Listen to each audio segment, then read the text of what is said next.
And what's up, you guys? Welcome. My name's Dom.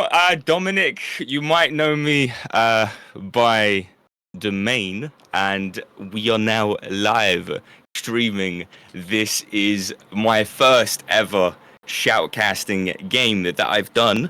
But today's not about me, is it? Today is about two teams going at it, clashing against one another. This is the first time they are facing one another as well. So we've got a bit of a what-if scenario here. It's going to be nice to see which team is going to come out on top.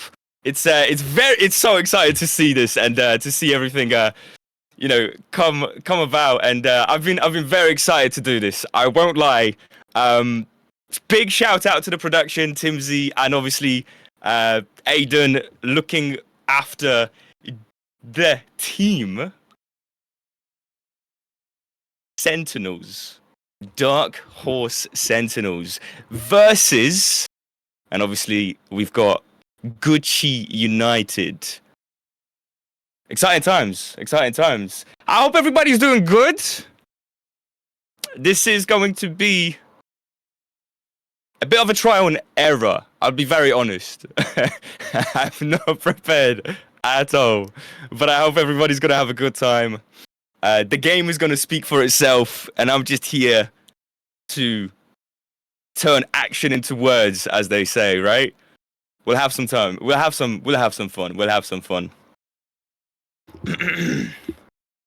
We have a sub, apparently, on one of the teams. We have a substitute in the mid lane, DHC Dwirl. And so this might be potentially, I'm not sure if I'm correct on this one, his first game on the team. If I'm incorrect, I'm sure I'll get voices in my head screaming, but I think we're right to say that. So just to shout out the rosters on both of the teams. We have Dark Horse Sentinels, and topside is Undying Blaze. We've got Jungle, Jack Frost. We've got that mid lane, Dwarrel, ADC, Ekanth, and support Dingy. And introducing Gucci United roster, we've got a topside T-Bear, Jungle Kado, mid lane Arigato. That's my favorite right there. Honestly, I'm not being biased, but that must be my favorite right there. ADC Pyro, just a cool name. And support Riggs. Love to see it, man. Love to see it. Pyro, yo! I know, crazy stuff. So I think I know that we will be having ourselves quite a clash on the Rift here. And I'm thinking potentially it's a best out of 3. So I'm hoping for as much content as we can get and as we can give, right? So I'm hoping for a very spicy 3-game stream. That'd be amazing. Obviously, we don't know until we find out. I can see some people in the chat already here loving the I don't know if you guys can I can't hear the music, right? It's just me and myself and my voice in this room. Voices and voices in my head. But very soon, do you know what? Hold on, let me just quickly go over here. And we're good. I've realized I didn't have the game open yet. So we're going to be starting very soon. We're just waiting for the team to be ready. Everybody's arriving as we speak. Very shortly. And I am just waiting to be invited into the draft so I can be able to spectate. We're on that new patch. 14.13. There's the invite. I am now in. There it is, in the spectate. Just a quick one. Obviously, it's just myself today. If you have been here before, then you will know that usually it's Prey with a couple of other shoutcasters. I call them shoutcasters. I'm sure they are not like an immature, like a mature league shoutcaster like myself. Just out here for the funds, just out here for the funds. The team is slowly arriving. We're gonna get everything going real soon. I believe we have Dark Horse Sentinels on the blue side, so they do indeed have the first pick in the first game. Interesting to see what they're going to do with it. I will put it out there. I will. I meant the red side. I will put it out there. I am Aatrox OTP, straight up, and I have been for the past 3 years. So I'm going to try to gather all of the knowledge I have remaining of the game inside of this head, outside of just bruiser top lane stuff, and I will put it on the table here to see exactly what we can do with it and how we can make it work. I'm sure we'll be fine. I've been just a bit of history. I've been playing this game since season 3. And if I'm being honest, I don't even know what season we're in right now. But by the looks of it, it's a bit of a hectic one with all of the splits happening recently as well. But yes, 14.13 patch. I wonder if we're going to be seeing some Gangplank, potentially. We did have some buffs on the GP top side. I haven't seen its GP top side for a very long time. And once again, from the Aatrox perspective here, which you will hear a lot, because that's the best way I can really compare stuff, is a nice matchup for me personally. So it'd be nice to see GP coming back into the top lane, see what happens, right? Aside from the late game, because once GP hits that barrel in a team fight, oh my goodness, it might be over. It might be over. I've got a bit of a cough. I'll try not to move my mic too much because I know you guys can hear that. I've got a bit of a cough. There's been a bit of a bug going around. That's where I'm from, in the UK. And everybody's been so poorly. Start of the summer as well, which is just like, really? Who gets ill at the start of the summer? Like, me? My brother's just gotten out of a chest infection. I say gotten out, like, he's been sent to prison for life. He's out now. He's doing good. Playing Echo in jungle. You should probably go to prison for that. For that alone, please. Just in the meantime, as we're waiting for the team here, I am curious, actually. Speaking of my brother and his legendary Aatrox. Sorry, that's me. Just a plug. His legendary Echo. What do you guys do in terms of League? Have we got any OTPs in the chat? Have we got any people that find themselves liking one champion a little bit more over the other? Or are we just a bit of everything? A bit of a meta player, as they say, keeping it PG. I was going to say the other phrase. I'm not actually sure if I can read out the chat out live, but I'm sure I can, right? I'm sure I can. 2024, so season 14. Yes. Yes. That makes sense. I hope everybody's good, man. Hello, gamers. Hello. We have just a few people that we're waiting on as we speak. A quick update, of course, from the production side. As soon as everybody is in the draft, we will be ready to go. And as I just say that, we've got another person arriving. We've got Riggs in the lobby. Very close to everybody being here. as we speak. Quite a few buffs, quite a few nerfs this patch, so it's going to be fun to see exactly what these guys can cook up in the sidelines. Bruiser Assassin ADCs, nice. Nice. That's literally, I'm not gonna lie, that's a bit of me. I used to be a Vi OTP, which is great. Arcane, right? I was so hyped. I was when I say a Vi, I was playing Vi religiously in the jungle, of course, for so long. Such a big fan. And then I stopped playing, I want to say around 2017 until COVID, so I had like a 2 or 3 year break from League. But I kept up with the professional scene at the time. And then since 2020, since the lockdown, I've been just hard at the grind. I can't say I haven't been, because that'd be absolutely not the truth. I've been out trying my very best to reach greatness, as they say. But we're still yet to get there. We're still yet to get there. Hopefully, very soon we'll be able to. When I say we, the grind is on, so hopefully maybe Diamond soon. I don't know.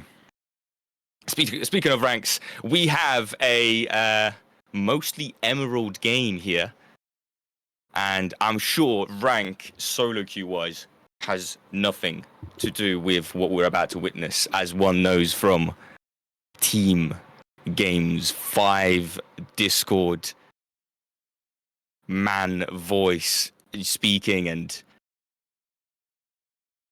just communicating. It will have the rank will be very minimal on the performance here, but it's going to be nice to see these fellow Emerald players, I may add, to see what they can do on the Rift, man. Let's go Sentinels. We got Hat with the support on the Sentinels here. It's nice to see we've got some long-term fans or people. What's your peak? Damn. No, to be honest, nothing to be. Well, actually, yeah. Let's be proud of it. Whatever your peak might have been, let's be proud of it, right? If we got silver 2 players in the chat, right?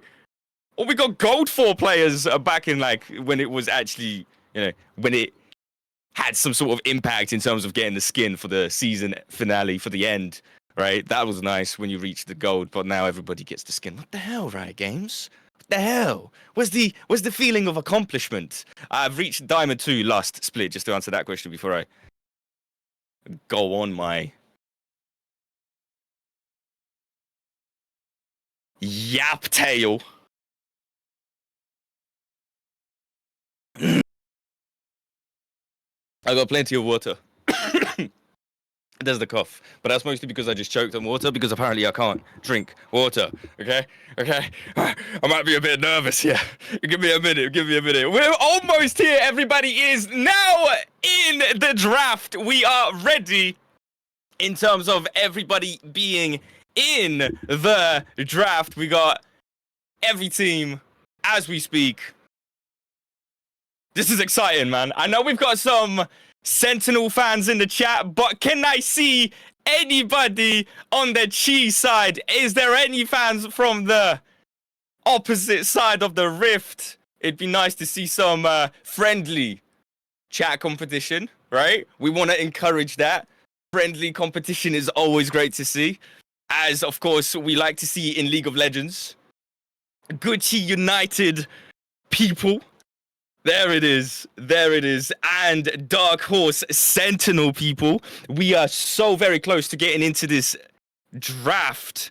There will be of course, slight delay. We're not, unfortunately, on the big scenes here. We're not on the world stage. We're not Quickshot. RIP Quickshot, by the way. we can't see a live footage, but 3-minute delay is nothing, right? 3-minute delay is absolutely fine. Good stuff. It's good stuff.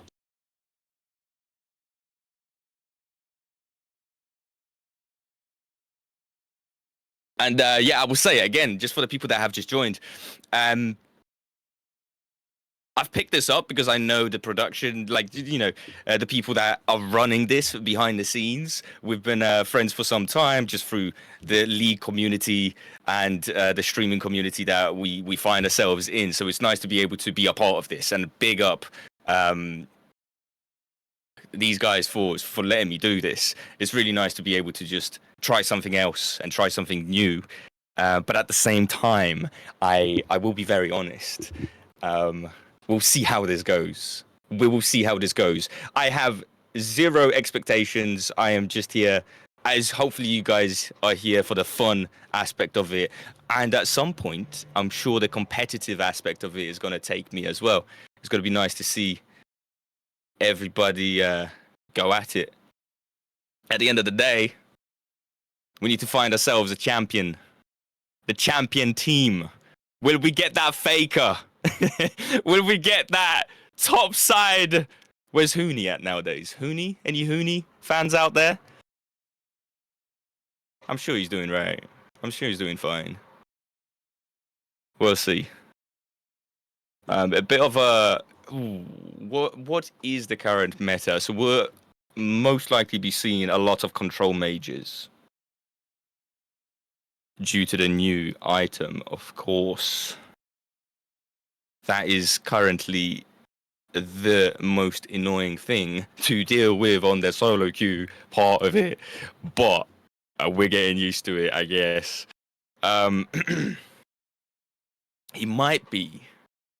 Hooney has been on the casting. I have seen him around. He's had a huge journey. I've seen him from the very start, from when Fnatic has picked him up, when he couldn't say a word in English. He just couldn't speak the language. It was hilarious. It was so funny to see just how his energy and his positive side is just like, just trying to communicate with all of the long-term Fnatic members at the time. And it was great to see that. But yeah, he's doing great now. He's doing great in terms of casting. That's amazing. Way back in the LEC, so many clips. There were so many clips to just to get along. And we are now officially in the draft pick. Let's go. Nice. Let's see where this is going to go. We got the first ban coming out from Gucci United, and it is Sejuani. I respect it. Sejuani has been a bit of a plague in my solo queue games recently. So it's understandable to say the least. Sentinels, Dark Horse Sentinels with the Ari top side. Nobody can get that £500 skin flex. Unfortunately, this game, maybe the next one, right? Maybe the next one. Considering it was Sentinels that banned it, Dwaro was probably thinking, no. Arigato, though, on the other hand, you never know. We got an Urgot ban. Interesting. Urgot ban. Followed by Milio. I haven't seen a lot of Urgot recently in the... well, actually, that's... let me rephrase that. Maybe recently Urgot has been coming up in the solo queue. A little bit more than not. Followed by two ADC bans on either team. Chi banning Caitlyn and Jinx from Sentinels. Interesting. We've got the first pick. Blue side. Chi T-Bear is currently hovering over Aphelios. So we are potentially going to get ourselves the first pick ADC, and it is an Ashe. Nice. I do like an Ashe. I won't lie. Just because I can kill her a little bit easier than something like a Tristana. Aatrox player, remember? So that's always fun, right? But we have a bit of a think. Of course, first pick is nice, but then you're followed up by two picks. And you can snatch yourself two potential Maokai coming out. Most likely, I want to say most likely on the support. And there's the Kai'Sa. There's the duo Q done for Sentinel here by the looks of it. So we got Kai'Sa down in the bot lane alongside with Maokai. Anything could happen though. It could be... There's not going to be a topside Maokai. There's just no way, right? Could be a potential jungle, but you never know. You never know. Another 2 picks coming out from Kado and Arigato. Who are we going to get? They don't really need to be securing, but then again, there's another 2 sets of bans coming out as we speak. We've got one Wukong and a potential Azir as we speak being hovered.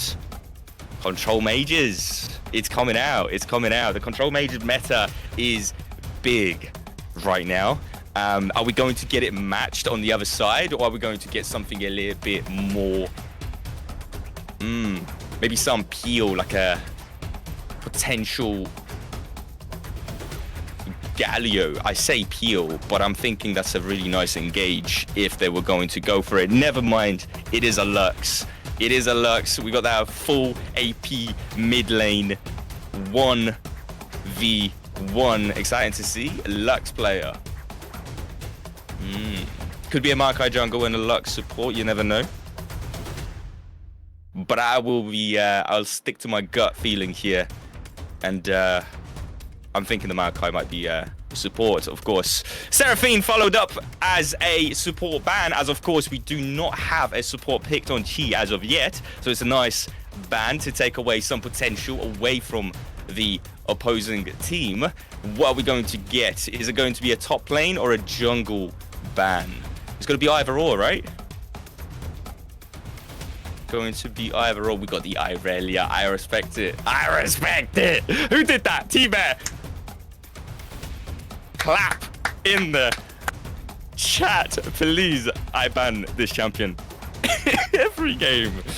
Every game. Every game. I can't remember the last time I've played a ranked solo queue game with Irelia on the enemy team. I have seen it in my mid lane before. And there's the Malphite. Wait. Ooh. This could be a nice little potential. I see a Malphite, so we're going to get something AD in the top side from Sentinels. Maybe that's the plan, or maybe not. At the end of the day, it doesn't really matter because the next 2 picks will be Sentinels, so it's not like they can really counter pick. Never mind. Never mind. 1 pick and then 1 there. It's the first time I see this draft, I swear, but I'll get used to it. We've got 2 more of these. We've got 2 more of these. We'll see how it goes. We'll see how it goes. There's the AD pick topside. Expected and very nicely done. There's a lot of ranged on the Sentinel side here.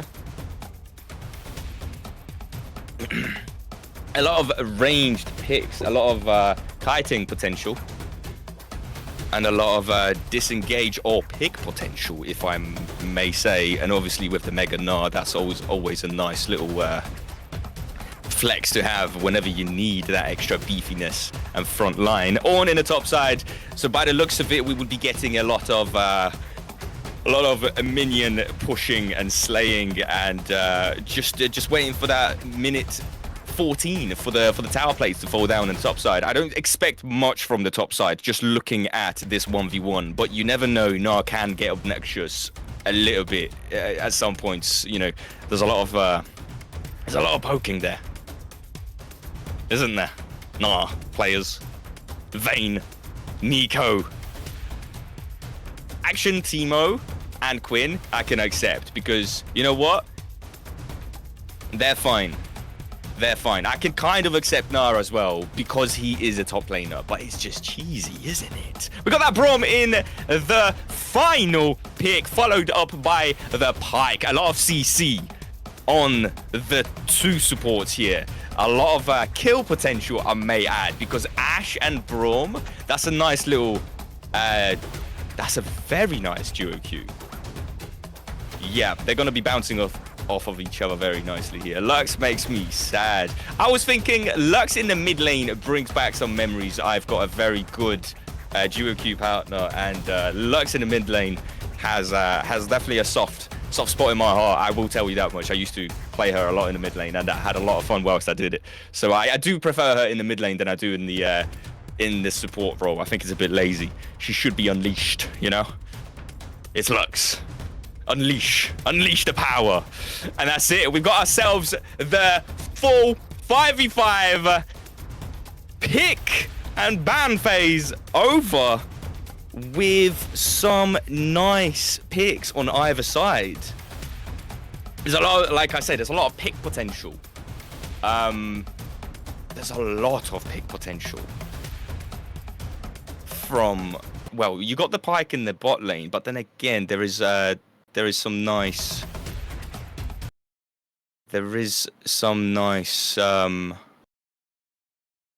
just sort of hold your horses moment for Chi, because they do have that Braum and a lot of slows, a lot of disengage, or a lot of engage, depends how you look at it, right? Interesting. Wukong is the jungler on the enemy. I say the enemy here. They're both enemies in my eyes, right? Because they haven't faced me yet. The world ender. No. That's yet to come. The Wukong on the Chi side here. It's looking like a very nice engage for the team here, and the Ornn follow up with the Azir and the Braum ultimate. Now that I think about it, there's some crazy team fight potentials here, and a lot of tankiness, if I'm being honest, on either side. So I don't think we will be shy when it comes to engaging or fighting. A lot of potential engage and a lot of tankiness and damage. This is going to be quite a heavy game. I feel like we're going to get some nice stuff out of this. We'll see how it goes, right, though? We'll see how it goes. Coming up very shortly, of course, this is the 3-minute delay in the spectator as we speak, so the game will be starting in 1 minute and 10 seconds exactly. No Zillion, Sag. We got a Zillion fan in the chat. Or potentially personal reasons, or because I haven't done my research, either team might be liking the Zillion as well. Zillion. No time to waste, right? No time to waste with the Zillion. I was trying to reference that YouTube video that I've seen forever ago, but honestly, it's just gone now.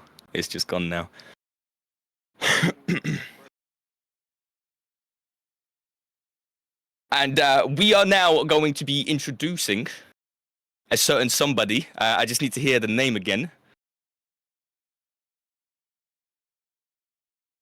We're going to break. Right, guys. We're going to break for a moment. How long we're going to break for?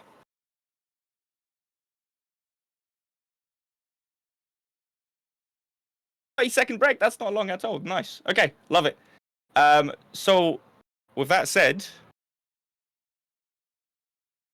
I'll see you guys in 30 seconds, unless I'm still going to be on the screen, and then you can just see my smiling face for that time. Love it. As I catch up with the chat.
and welcome back to our first game between DHS and GCU. We have ourselves a game coming up real quick, and there it is. We had a brief pause in the game. There was a voice chat Discord issue. We had to kick out one of the coaches. They're gone now. And we're in the game, so we got ourselves a very normal start by the looks of it. Not much in terms of strange or unusual stuff going on. Everybody's in their position, covering each side of the map. And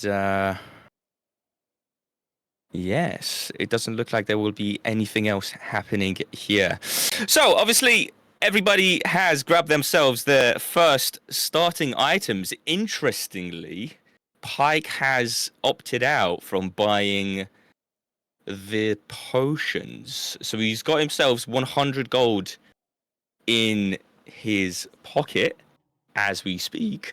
I don't know if that's intentional or if it's not.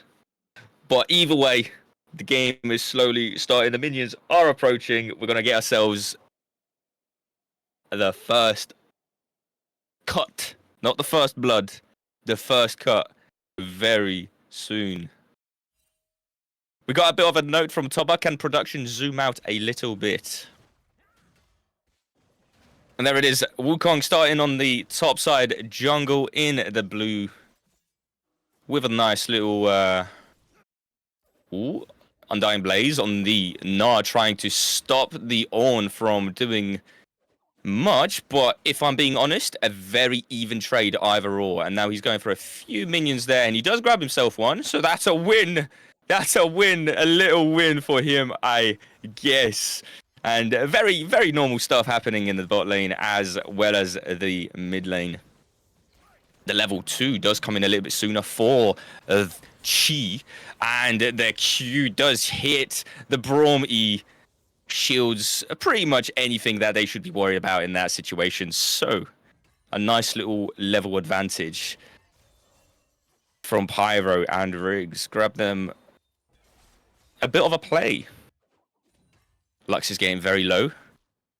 Obviously, we are looking at a Azir, and that's a Q hitting, and another Q hitting. This is the lane and the kingdom of the Qs for the most part. Bit of trading in the top side. Ornn is looking very good in this patch, I may say. Very strong. Team fights have definitely been upgraded. Difficult champion to go into if you find yourself a little bit behind. So I think it's in the Gnar's best interest to have a nice push and constantly put in some good pressure on the top side, just like he is. And he's already getting a nice little lead on the farm.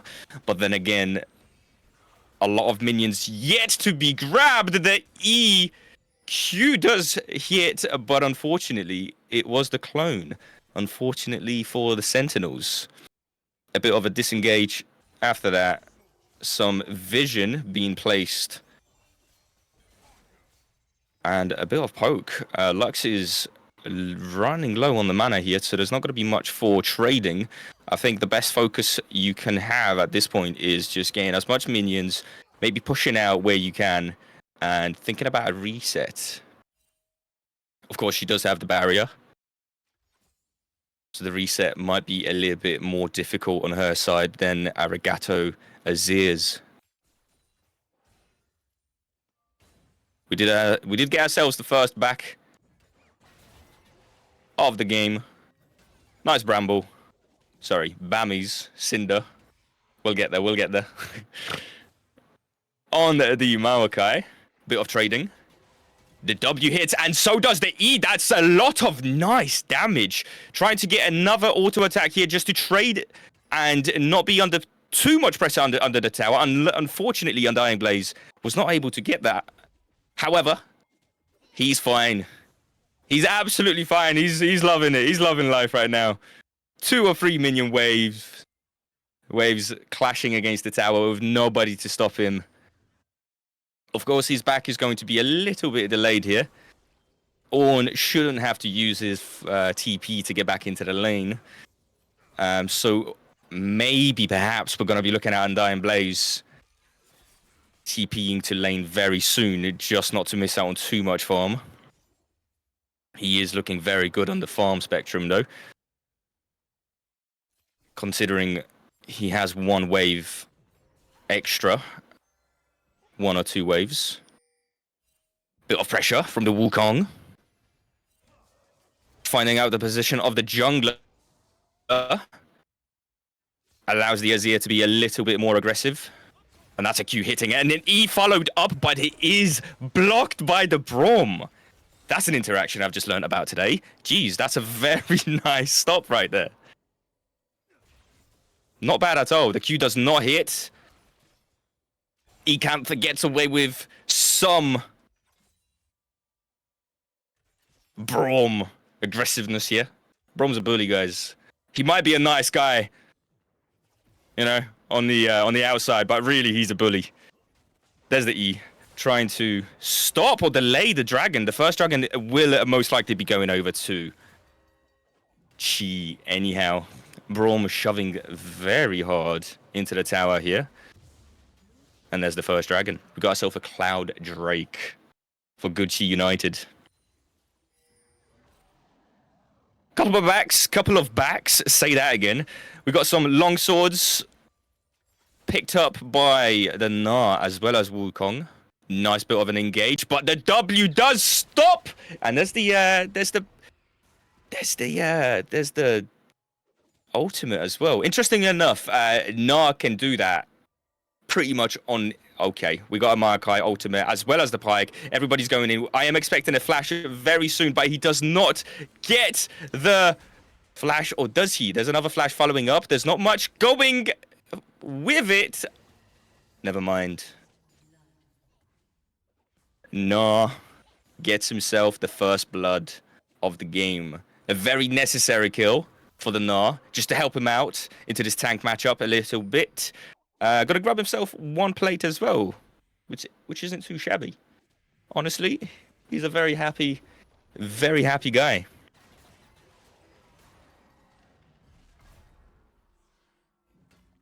We got ourselves a bit of an engage happening once again. Is the ultimate coming out from the Nah? Probably not yet. The Lux dies in the mid lane whilst all of that happens. I wish we could get a replay on that one.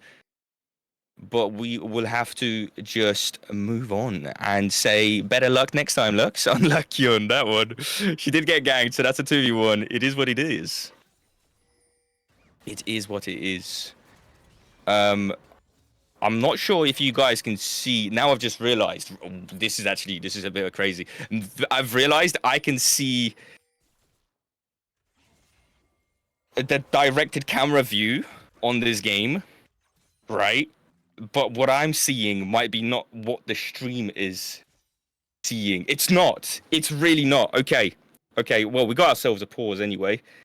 So I need to ask a quick question, or I might be able to watch the Discord live instead, potentially, because I'm not seeing. You guys don't see what I see in the exact time. My directed camera is not synced up with my production boys here. So what do we say about that one, Timmsy? What do you reckon?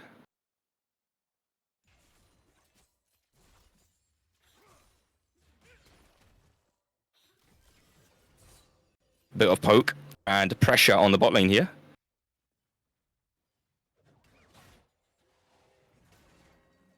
And there's the Narm. There's the ranged ability. There's the W as well, hitting a very nice bit of poke. He's going to be able to get away with it. Pike, very risky play here, trying to clear some vision by the looks of it. Wukong is there to stop him from doing any of that.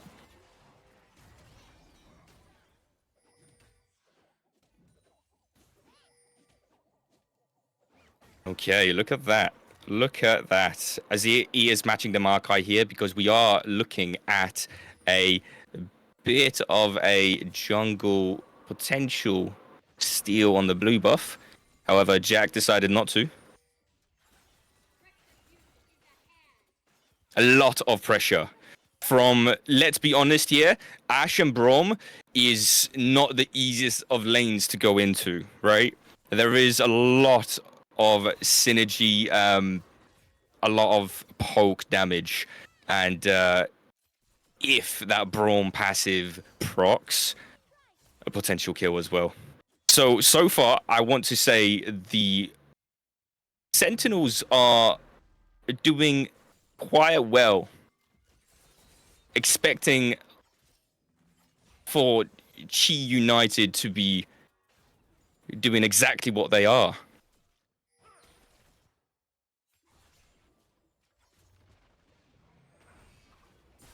And there's the Maokai ultimate. He does go in here. He's most likely going to just focus on the Braum, as that's the easiest kill as we speak. There's no reason to overstay. And we are going back into the mid lane. The Lux is getting ulted once again by the Wukong. And that is a match. On either side of the map, we are getting ourselves a kill. 1 over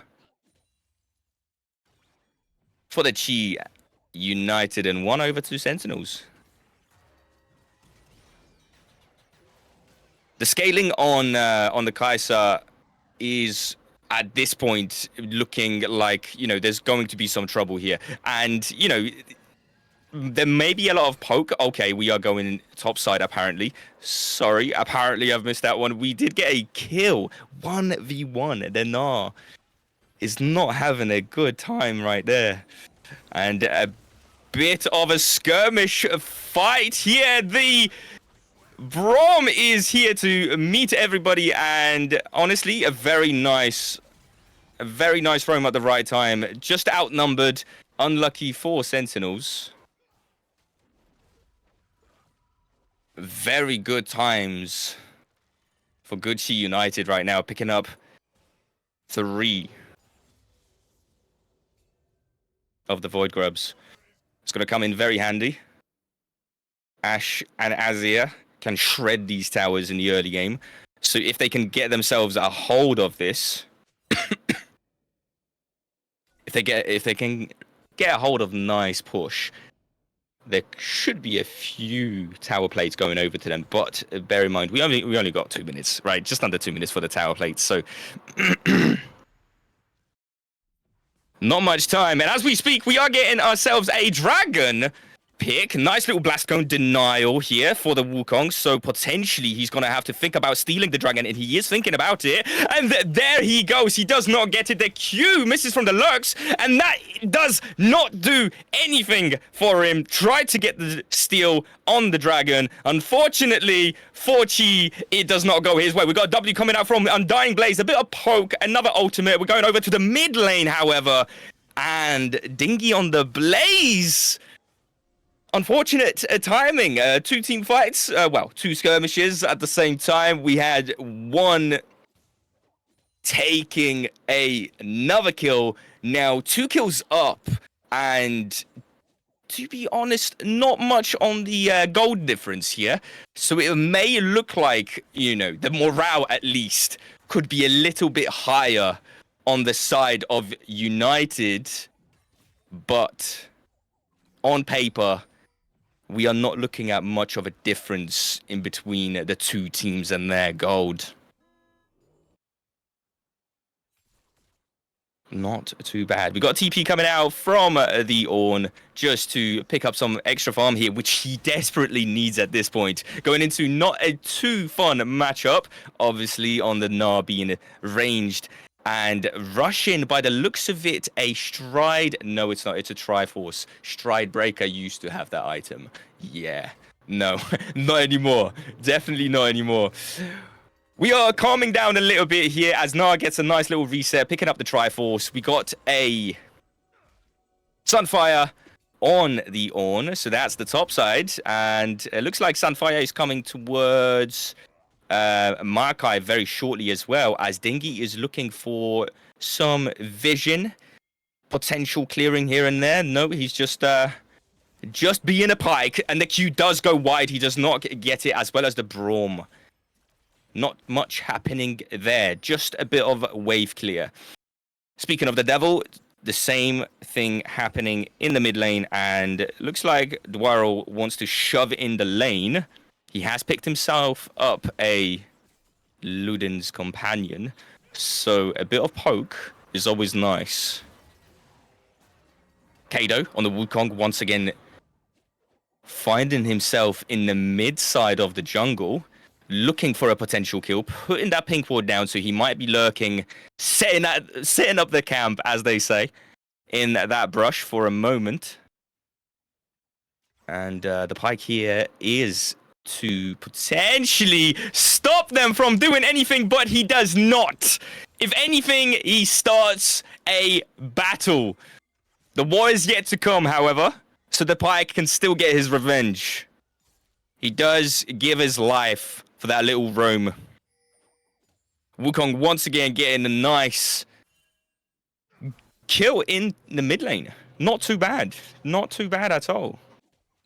Very nice. Topside is calming down a little bit. Of course, T-Bear on the Ornn is looking a little bit unhealthy, but the later the game goes, the harder it will be for Nah just to get himself a kill on Ornn, unless there will be, you know, a bigger fight and a bigger skirmish between the two. He is asking for trouble here, however.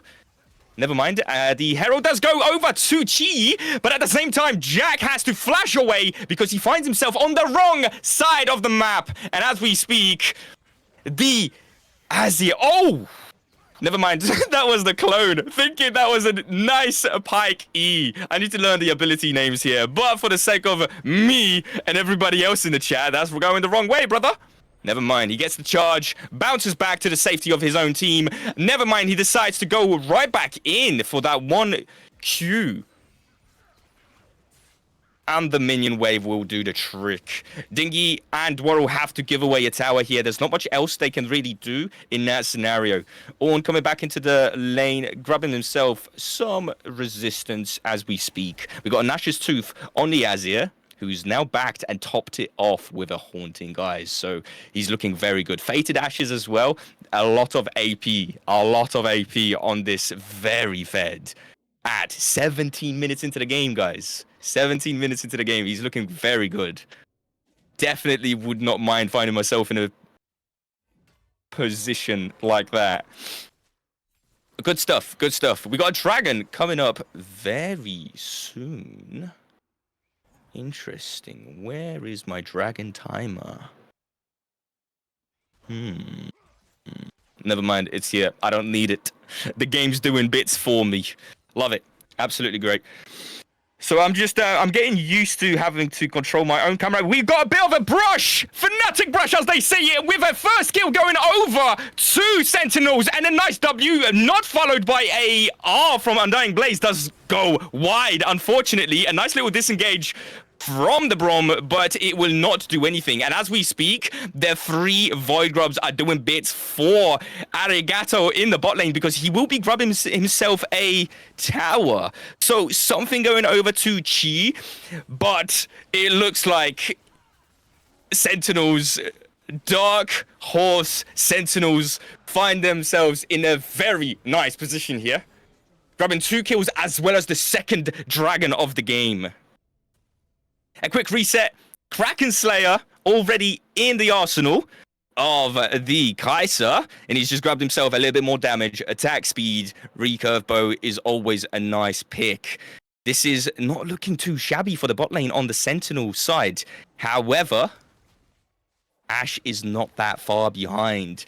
A few arrows in the right places, a few ultimates, and we may have ourselves a nice couple of picks for what United would like, right? United, she would definitely be looking for a pick here or there.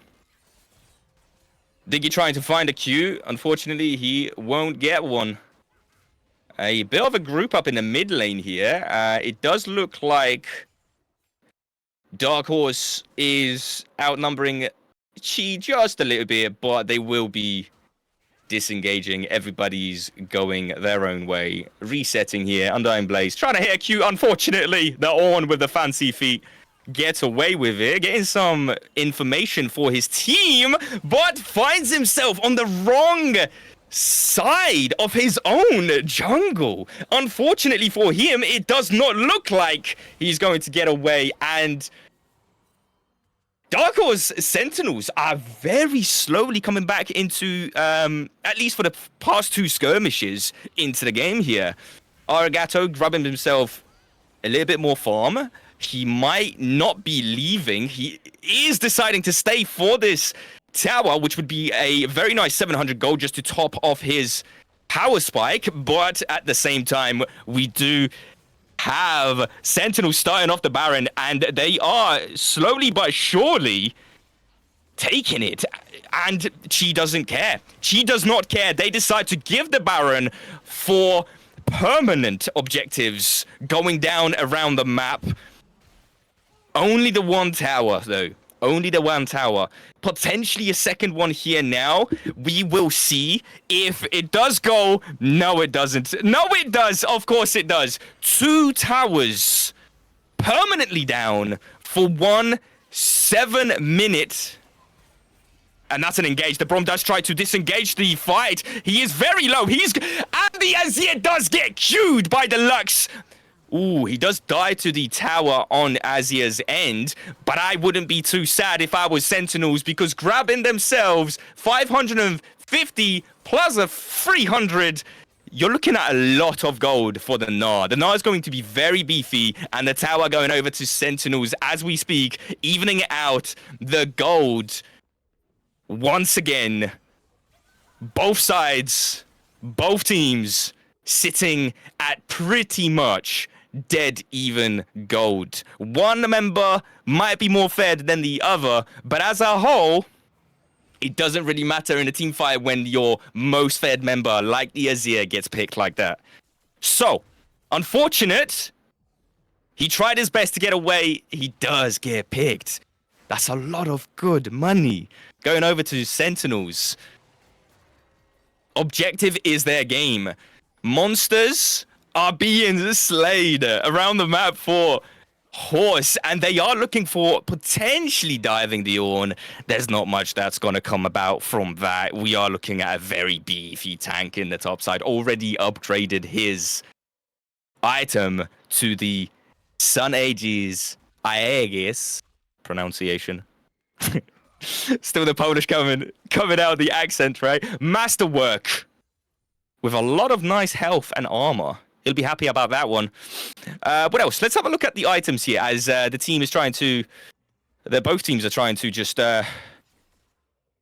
collect, see what's going to happen next. Of course, Ornn is having a nice little push topside, so a lot of minions could be denied here. Lux is slowly but surely getting there, with the Dragon once again spawning very soon. We got ourselves a very good pickup on the Kai'Sa, Guinsoo's Rage Blade. Yo. Nice. We're trying to get a little pick, but he does hit the Braum, who's going to shield up. Jack Frost trying to get a pick onto potentially a little bit of a squishier and hyper carry in the backline. He does not get nothing from it, however. And once again, just trying to clear out some waves here. However, we have let a whole wave go into the mid lane on the Dark Horse's side. And we are ourselves a team fight. A ultimate from the Lux does clean up. The Azir, does get slowly but surely taken as well. Bit of a disengage coming out from Pyke, and that is 1 for 1. The junglers, however, are still alive, and that's the most important part of this. Ah, there's the Q. There is the Q, the Pyke feeding his team.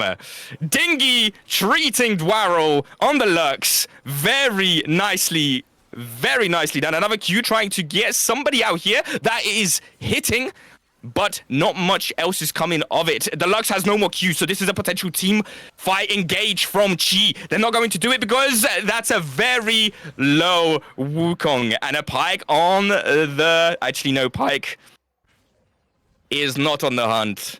He has no ultimate. The team fight did secure them a kill. 3 kills for the Kai'Sa. looking very healthy, looking very strong, picking up the Nash's Tooth very soon as well. So a lot of nice mixed damage, which I will say is needed into somebody like an Ornn. You know, you're not going to be focusing him in team fights, but it's always nice to have that burst through the 2 types of damage just to clear out the front line a little bit faster if you have to.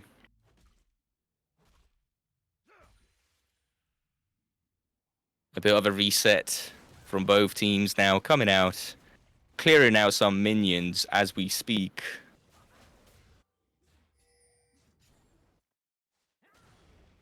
I hope everybody's doing good. I hope everybody is enjoying this 5v5 between Gucci United and Dark Horse Sentinels.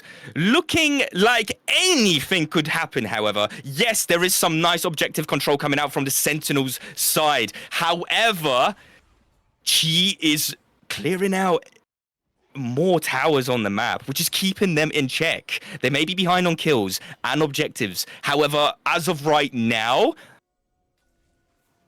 they're not too worried.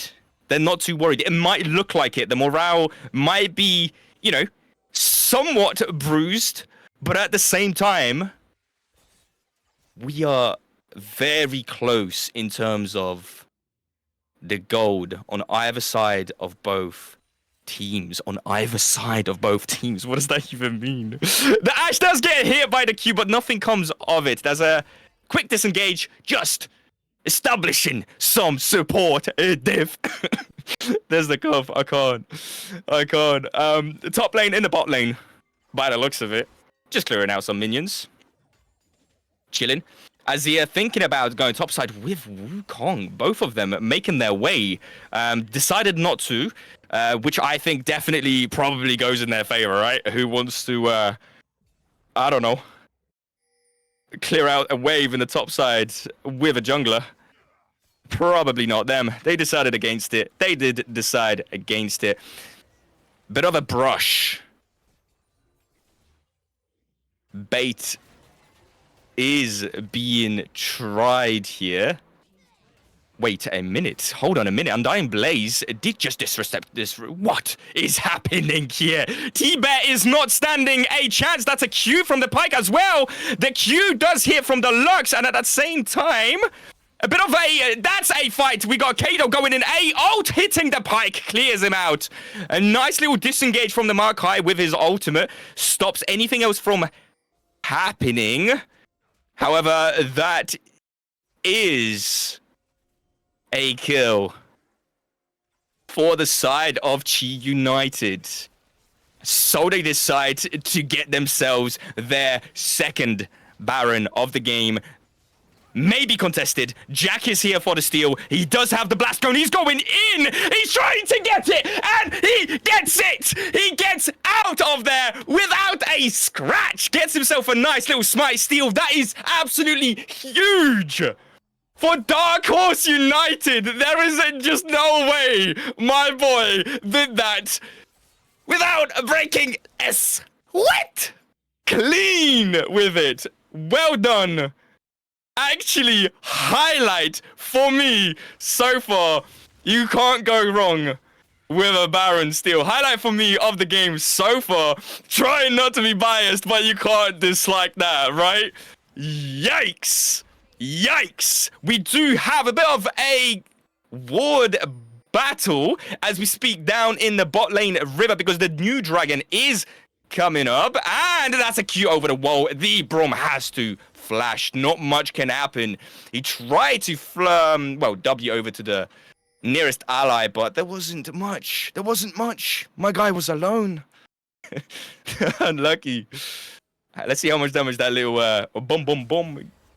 That's not much damage. I won't lie. That E from the Makai, but it doesn't matter because we got an engage. That's the second ultimate, but the Wukong is too low to do anything about it. We got a beautiful flash, but nothing follows up from Undying Blaze. And the Ashe is in the background. Never mind their Pyke. Picks it up. We got a 3v3 situation.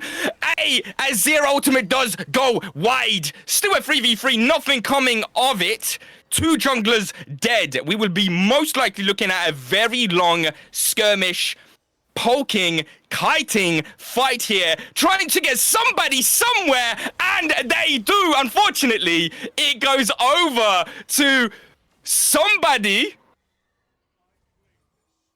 who will take the kill, because honestly, the Pyke was the one instigating that one, and very fortunate for Chi. Very fortunate for Chi. They get a kill, which is huge, because the cooldowns, the death time is now over.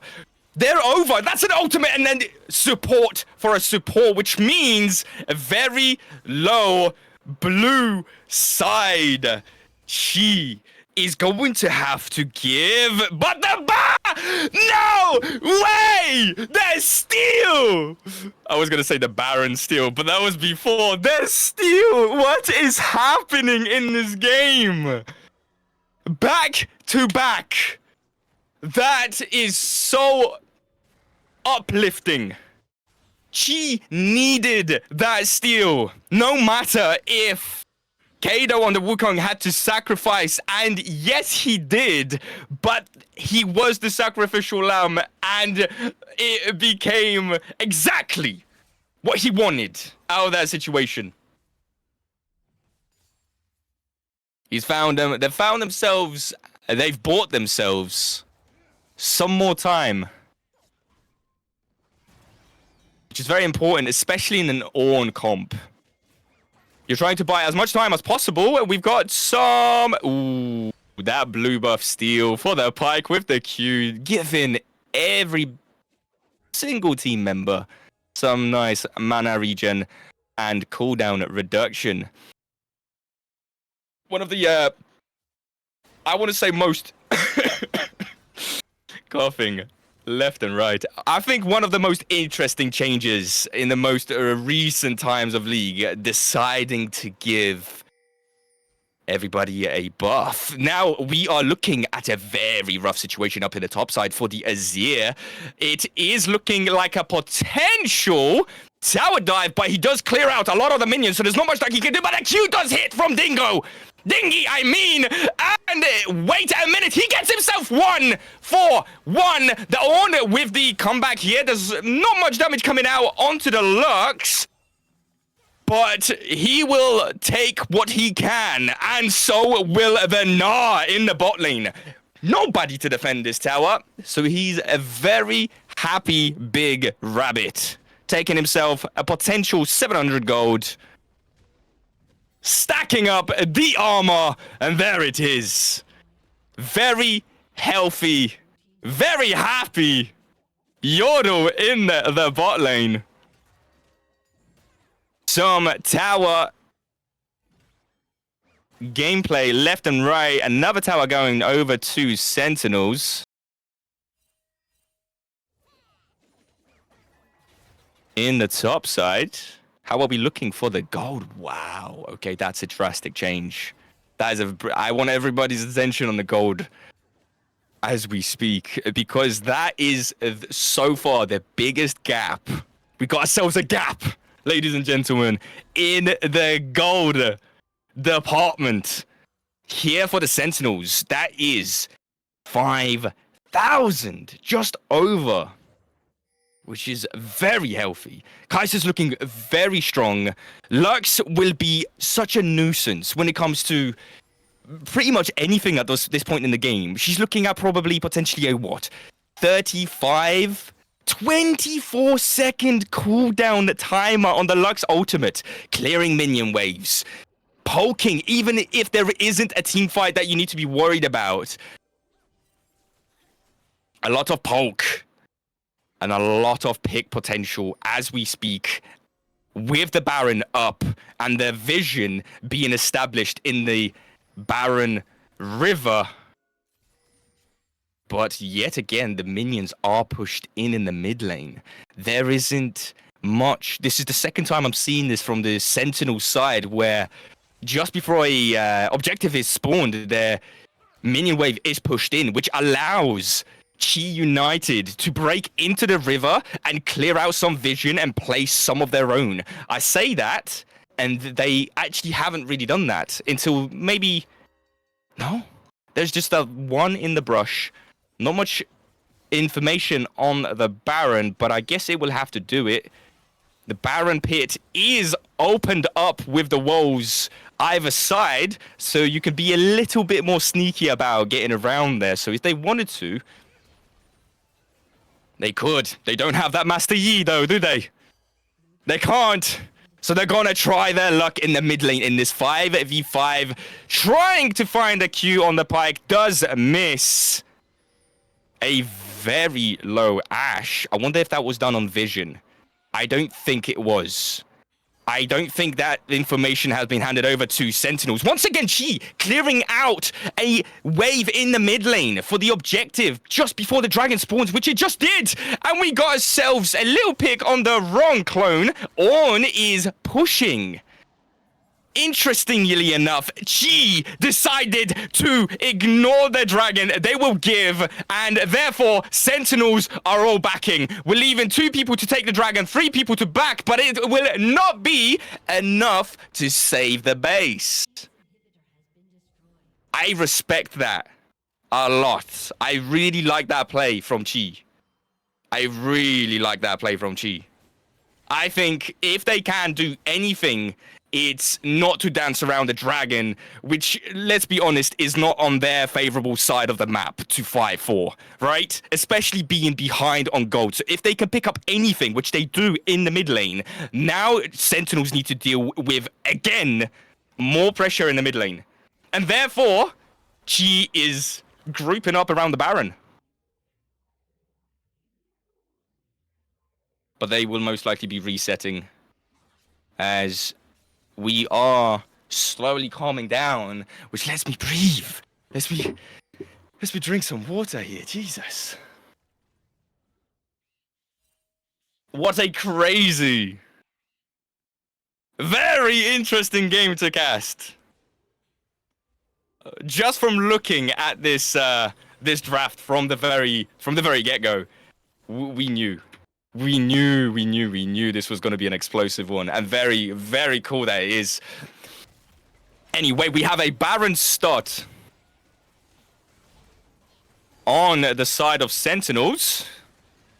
And he does take it. The Brom is placing a beautiful ultimate followed up by a disengage from the Lux, trying to do something about it. The Gnar with that 3-man, whoa! And the Wukong is cleaning up on the Kai'Sa. The Kai'Sa is out of the equation. The Lux is trying to do something about it, but Wukong cleans up the backline. Gnar tried to stop the backline of Chi. He was not able to. Kai'Sa was taken out by the Wukong, not being able to do much and didn't really have the opportunity to help the Gnar with the 3-man stun. But the Lux survives, and there's the ultimate that I was talking about. There's the one thing that they needed. The Wukong is trying to push in a little bit. That's a tower, and this is looking rough for the Sentinels. One team fight, and it's all it took because they had no base. They had no minions in the mid lane. We've got a Pyke going in. That's 1 kill. That's 2 kill. And it will not be enough, because for it to be enough, it had to be a pentakill, unfortunately. And very fortunately for Chi United, it goes over to them for the game 1, which was hectic. That was beautiful. That was so explosive. There's not much I can say, but I really enjoyed watching that unfold. That was a crazy comeback. I was not expecting that at all. There is no way that one inhibitor push, the sacrifice of the dragon infernal soul, is what won Chi the game here. A beautiful, and I want to stress this, a beautiful ultimate on the Braum that dispersed the entire team fight. It just made every single Sentinel's person's head scrambled. they didn't know what to do with it. The ultimate from the Brom, followed up by a absolutely amazing engage from the Wukong, keeping the Lux and Kai'Sa in check. The two most fed, and let's be honest, the two most damage, well, the damage carries on Sentinels, just in the back of his, it was great. Absolutely amazing. Well played to Gucci United as we wrap up the first game. And did we get a steal as well on the Baron?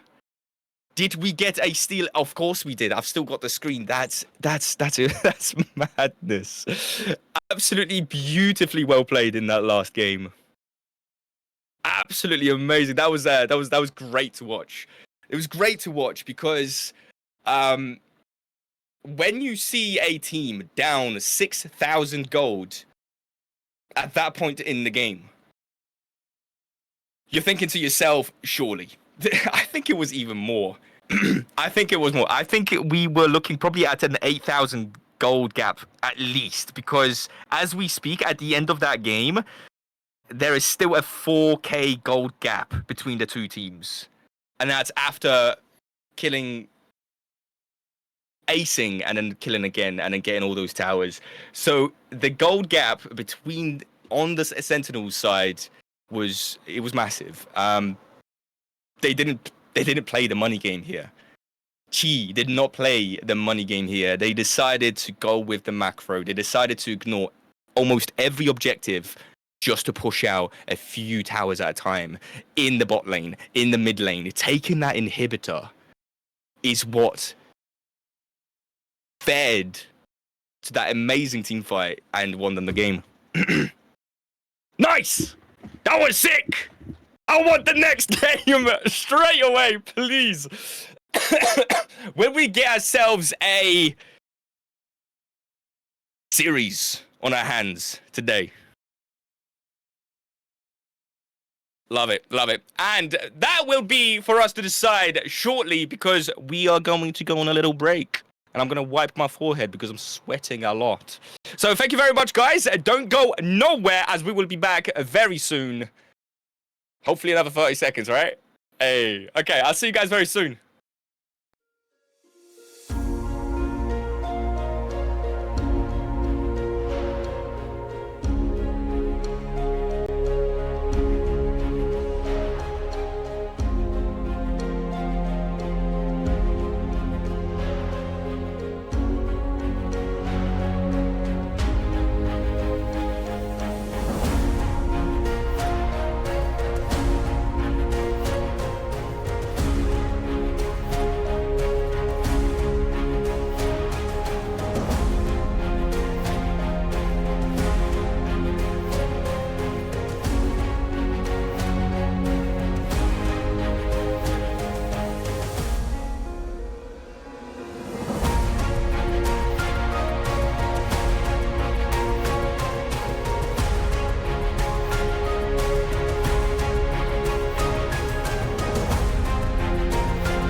Welcome back to DHC and to the second game of this series, where it's kind of 50-50 in that game up until the last Baron fight. By the way, I'm Prey, and I am going to be joining Domain for the next 2 games of this series. There he is. There he is. Yeah, so I was watching that game, and there were some good moments from both sides, to say the least. Yes. What were your highlights of that game? Oh, definitely the first Baron steal. That took me over the bar was raised at that point. I was thinking, wow, okay, this is what we're doing here. And we were. Because from that point onwards, it started to get a bit feisty. Yeah, that was a fun little Baron steal to sort of have. When I was talking to some of the guys in another chat, yeah, we went hype over that because we weren't expecting it to happen, and the fact that he got away cleanly, as well. Just flashed over well. Perfectly. It works out perfectly. The blast cone was there, and it was ready. Yeah. It was ready for him just to take it. Nobody really thought about it, right? Because everybody was thinking, hold on, there's 5 of us. We can't really see the enemy team. There's not much vision going on here. We've got the right side of the map, but the steal is a potential. And he took it. He took it by the horns. Oh yeah, he absolutely took it. And the thing is, it's that sneaky blast cone that will catch you out. That's the Rift's assist on that one.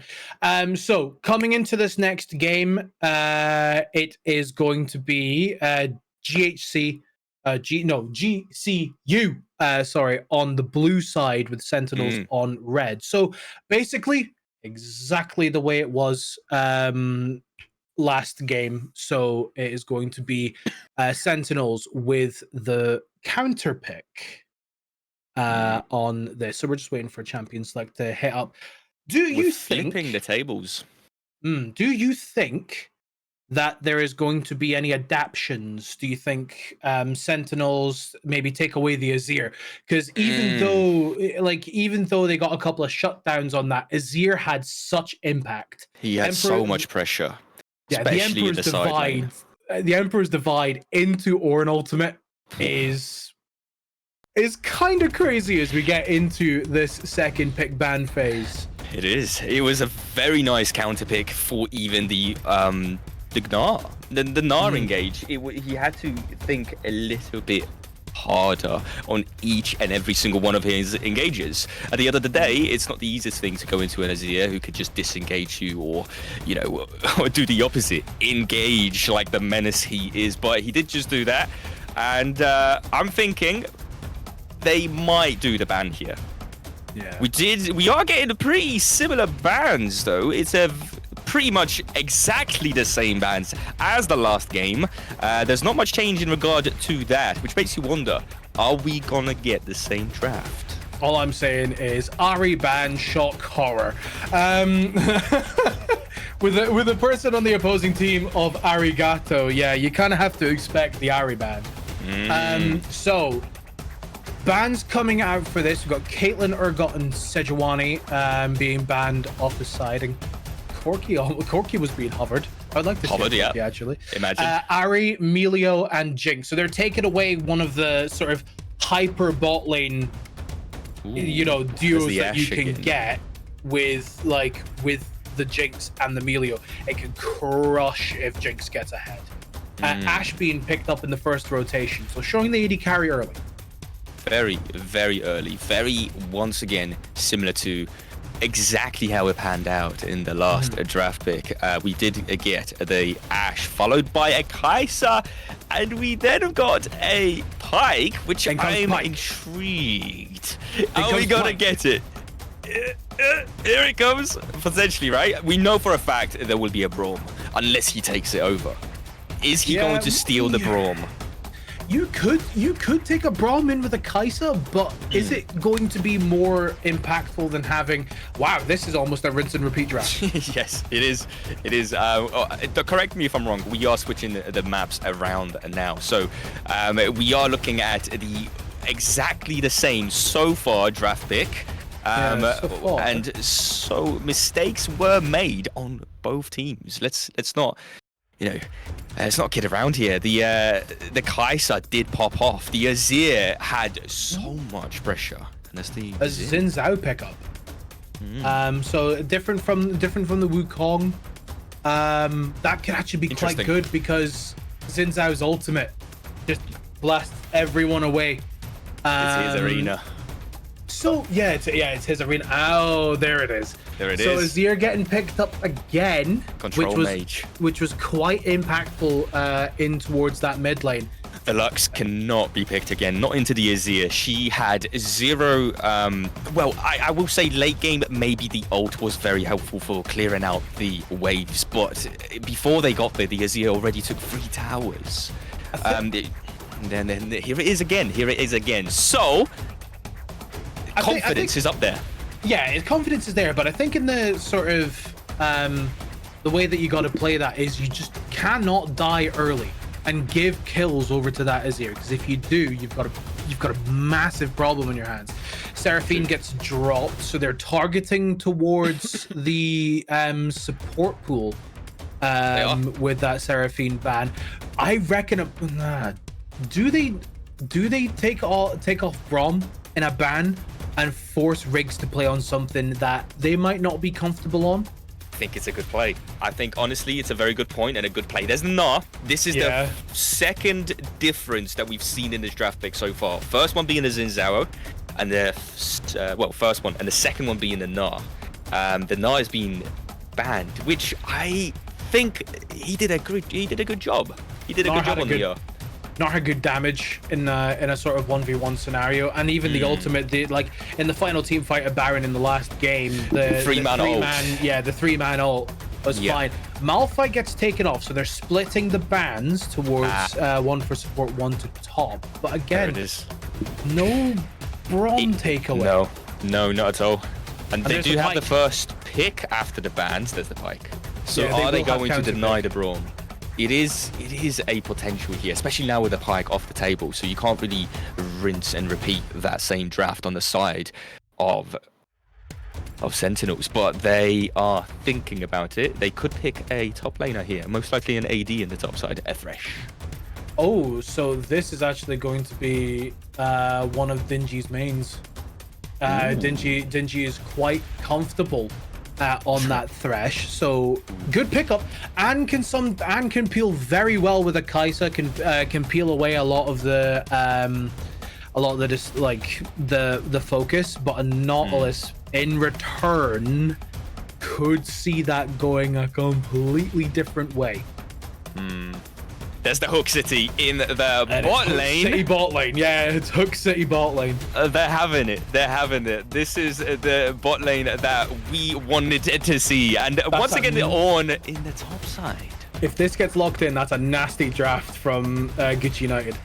The late game did help out a lot. Ooh, the Zac, I am a big fan of Zac topside. I do enjoy the constant engages, the fights, and the CC. Then there it is. Or could that potentially be a Xin Zhao going to the top lane and Zac going into jungle? If it is, I mean, I don't know if it's strong or not, or anything like that. But there is that possibility. I'm surprised that Skarner wasn't even thought. Skarner isn't even hasn't been banned. We've had a lot of talk on the sort of stream about Skarner's sort of thing is set, gets picked up as the final pick. That's a really nice pick into the Zac. You have the potential to pretty much, if it's a Zac topside, which by the looks of it, it is, you have a very nice disengage. Every single E you can just deny. You just have to be on point with your E and the range that you're in, because that can be quite scary. The Zac E moves quite fast. So if you just don't get it on the zone of when he's close to the set, the set could have some, potential trouble if he misses an E and then he gets CC locked. So we're past the 20 seconds remaining in this draft, which means these are your comps for the first game with Zac in top lane versus a set. This could be very, very interesting. It's going to be a busy lane, a very busy lane. I like it as well. It is going to be a very busy lane, and we're going to have to wait and see what happens once we get into it. We are into our 3-minute countdown for competitive integrity. Don't go anywhere. Game 2 is just around the corner. It is indeed. And as we have 3 minutes.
And we are on the Rift for game number 2.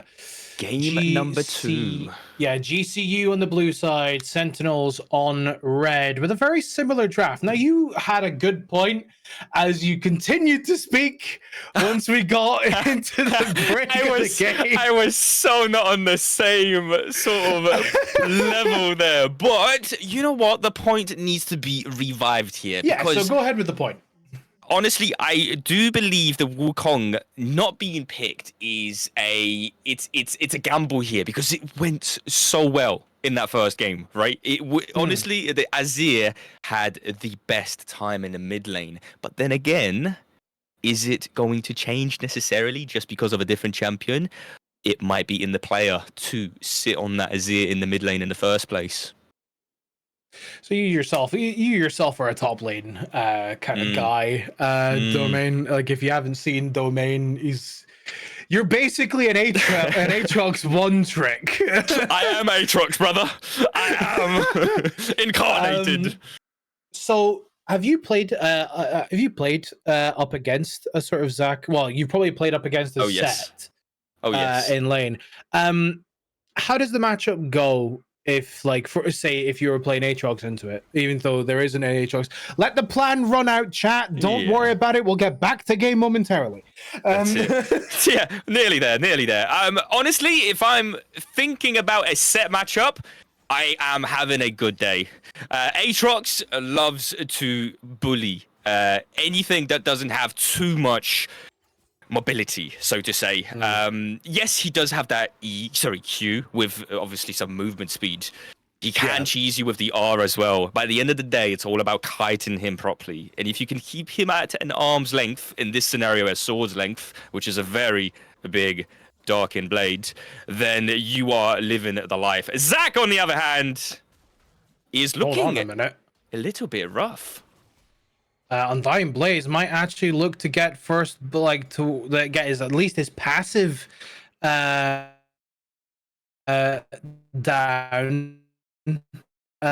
but quite there yet. Jack Frost pathing towards mid lane currently.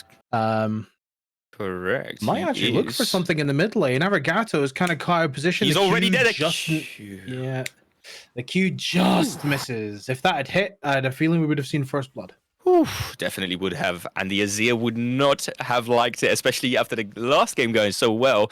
But that's aside because he's gotten out of it just fine.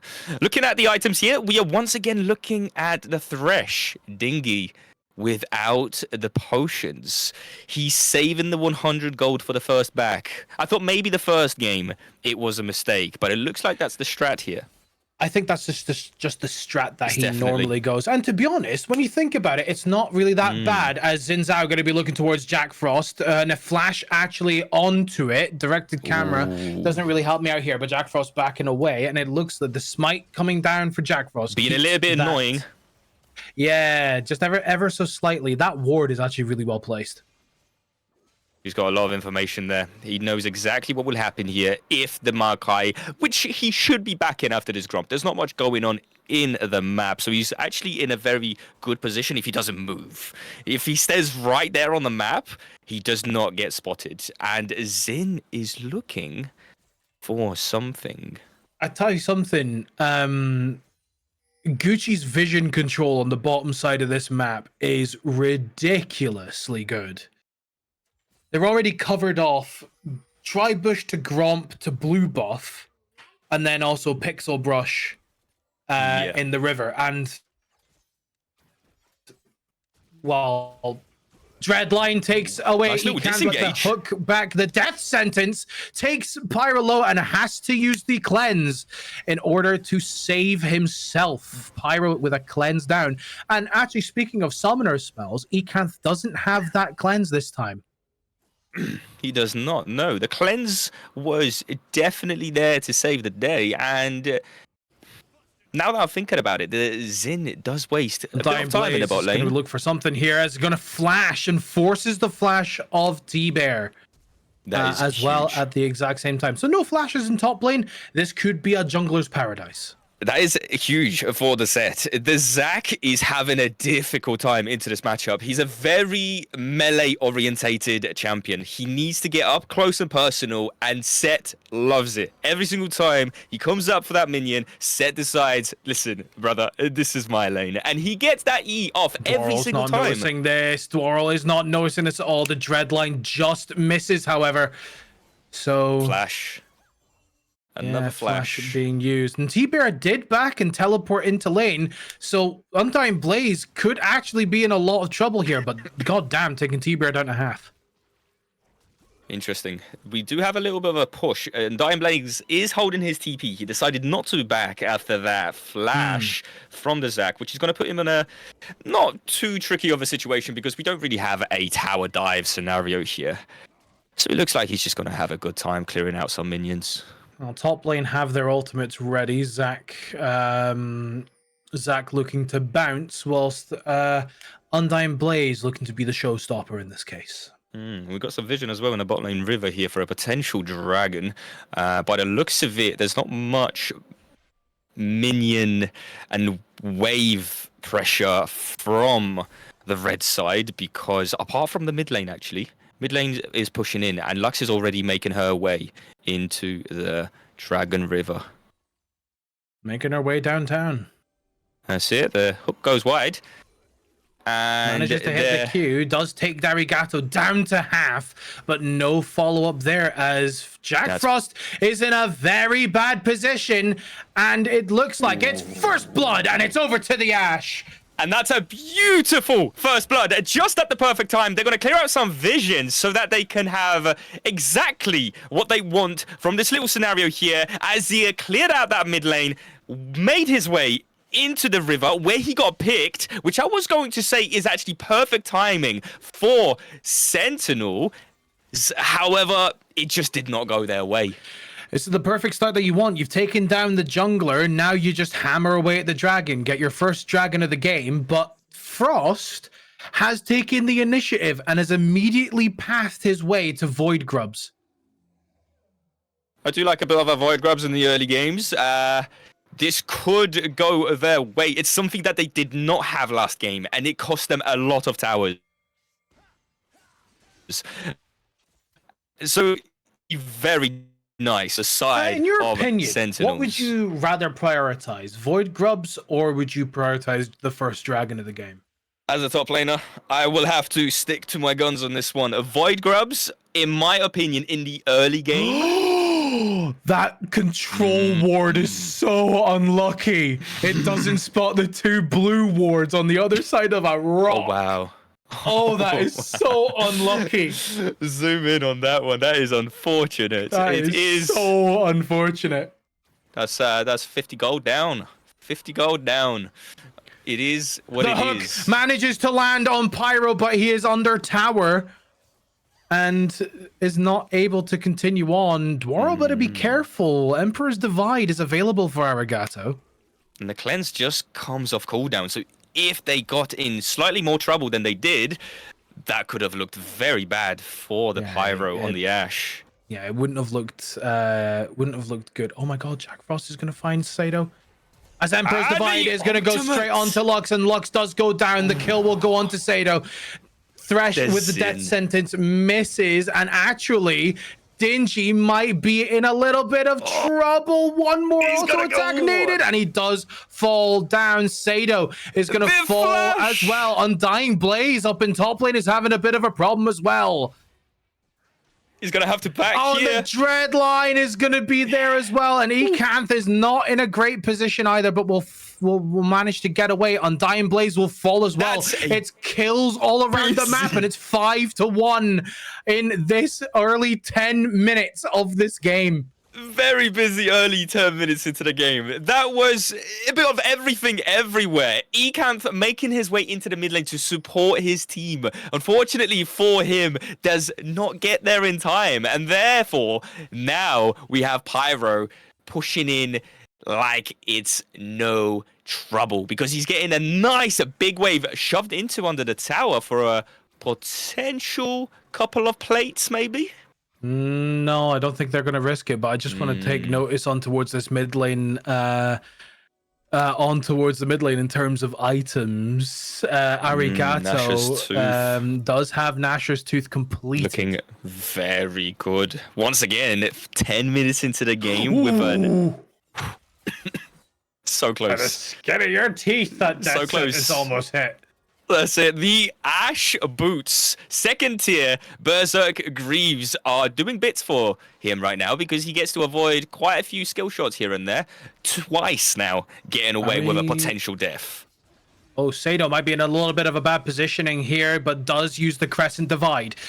Azir is going to be here, the ultimate coming through, but thanks to Xin Zhao's ultimate, he does stay alive just past the ultimate, but it's a double kill for Azir, and he's taking the game under his wing. He does, as we got a bit of a fight in the top side. Nothing to write home about until... Let's bounce. Undying Blaze. Oh, but the minion with the save. A potential flash into that one could have done the job. He did hold it. He decided not to go for it. Bami's Cinder. Oh, Ecanth is in a bad position, caught between a rock, a crystallized bow, an eagle. Of fancy feet moves there, grabs himself a 1-for-1 in a 3v1 scenario. Is actually not too bad. Once again, Ecanth coming out on an kind of an impressive. Look for something here. Dingy is gonna fall almost immediately. Arigat, no, he can't stay. Dingy stays alive, but will fall to the Xin Zhao. Kado is everywhere. I like that. Ecanth was caught between a tower, a woman with a nice bow, an eagle, and an abyssal dreadnought. Do you know what? The first part of that sounded very nice until the dreadnought. Until the dreadnought. I would not have liked that. I mean, the first part, honestly, maybe, but unlucky for Ecanth. It is quite unfortunate, but he did grab himself that kill and a Kraken Slayer on his way back as well, which is going to help him just a little bit more with the damage output. Yeah, Chemtech Drake is about to appear onto the Rift. So we know that it's not going to be a Mountain Soul. We know it's not going to be a Chemtech Soul. So this is going to be interesting as to how the Rift is going to transform when this dragon falls. We've got a nice Scuttler here for some vision. This time round might come in a little bit more handy because the first dragon coming over to Chi United is not very nice for them. They will give it, however, because they are focused on the Void Grubs. Yeah, they're gonna trade they're gonna trade it once again. This is the same thing that happened in the last game. It was 3 for 3 in terms of Void Grubs, but the dragon did, and it's going to be. Oh my God! It's a Hex Tech Rift. Ooh. Okay, this is just getting better and better. They can't get a rest. They can't get a break. At this point with Hextech Rift, you kind of have to force the dragons, because Hextech Soul is so nice. Yeah, and we obviously got the Void Grubs. Correct me if I'm wrong, going over to one and the other. So we actually got 3 for 3 here, and Dragon for Dragon. Interesting. Okay, so obviously Arigato on the Azir is a happy guy right now with those Void Grubs because he does like a bit of a side skirmish in the mid to late game, taking some towers for himself. So far, not taking many plates. Deluxe is doing very good at clearing out the minions, whilst not being ahead on farm. She is saving the tower plates. Yeah. Ash does complete their Kraken Slayer. So technically in that bot lane, the items are kind of even. Yeah, definitely. There's the E again. Messing with Zac. However, he's getting a little bit more beefy. Zac does... Oh, hang on a minute. Jack Frost is going to make himself known. Does have Nature's Grasp available, but I don't think he's going to want to waste it. Actually, Jack Frost is caught in a very bad position as the Emperor's Divide pulls everyone closer as Nature's Grasp is going to be used. The Showstopper being brought out as well as Dwarl flashes the wall, does connect with the Q. As the ult comes through, Arigato does manage to get that kill and is going to be looking for more. Dingy going to fall under tower, but will fall to Kato. As Kato picks up his third. Once again, just roaming the map, being at the right place at the right time, and getting himself a decent little win here in the top side. There was a flash from the Lux over the wall, which is questionable. I respect the try on that one, because if it hits, she gets a very good burst onto somebody. Yeah. Very good burst.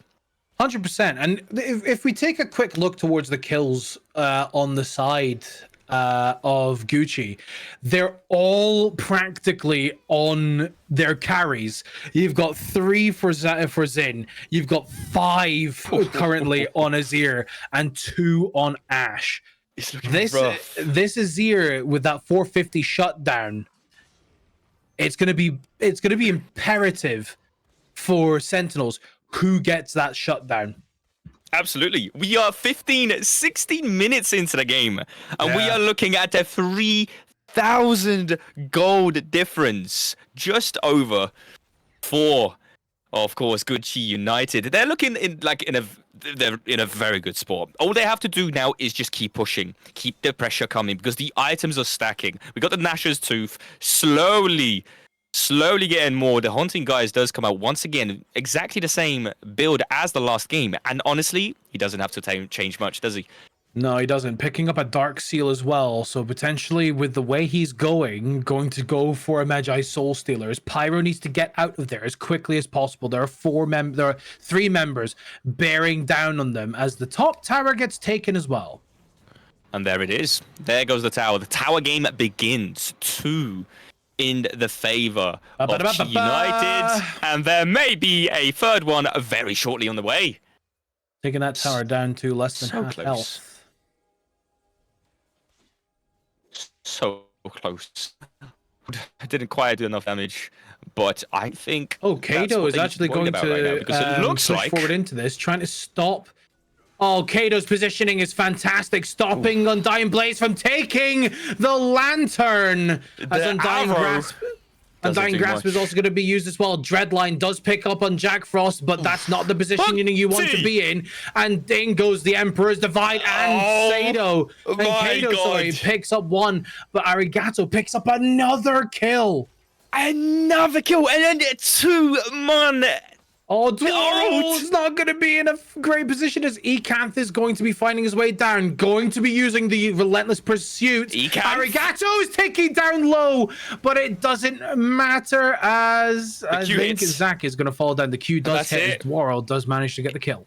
It's something. The tower stands, they get 1 kill in return. Ooh. They can take that. They can take it because the dragon is now up. Yeah, the first of the Hextech dragons. Now starting to be taken, but Sado is around, and Sado is in good health to potentially steal this, but with 5 members there, I don't think you should try. Definitely not. This is going over to Sentinels, and I'm going to be very happy about that, because they need it. They actually need this a lot. It's going to help them out, be a little bit more, mobile around the map. The ability haste does come in handy, especially for the Maokai, who's not looking too good right now as we speak. Picking up the Lucidity boots, interestingly here. Decided to not go for the extra resistances, so he's definitely going along with this Hextech ability haste hype train, stacking up some ability haste here. I think if you're on the side of Sentinels as well, that ability haste is going to be quite nice, especially on Kai'Sa, to keep those Qs coming. Ooh, definitely. On the Lux as well. Yeah, the Lux as well. That's going to be huge. Think about if they Final spark every second. Oh my god. That's going to be beautiful. That's what they need, because it looks like they have no outer towers at this point. They're all down. And they're all down. That means they're getting a little bit closer now. Oh, Sado's in a very bad position as the death sentence does hit, and he will get blown off the face of the planet. One place, one time. There, but Nature's Grasp does find all 4 their members. In comes T-Bear. Oh my word almighty. The ultimate's happening as the showstopper pushes them in. The Emperor's Divide is going to stop Blaze from being in position. It could be a nice little ace, but it's a double kill for the for Arigato, as they do manage to walk away with their lives. Apart from Kato, who is currently seeing grey.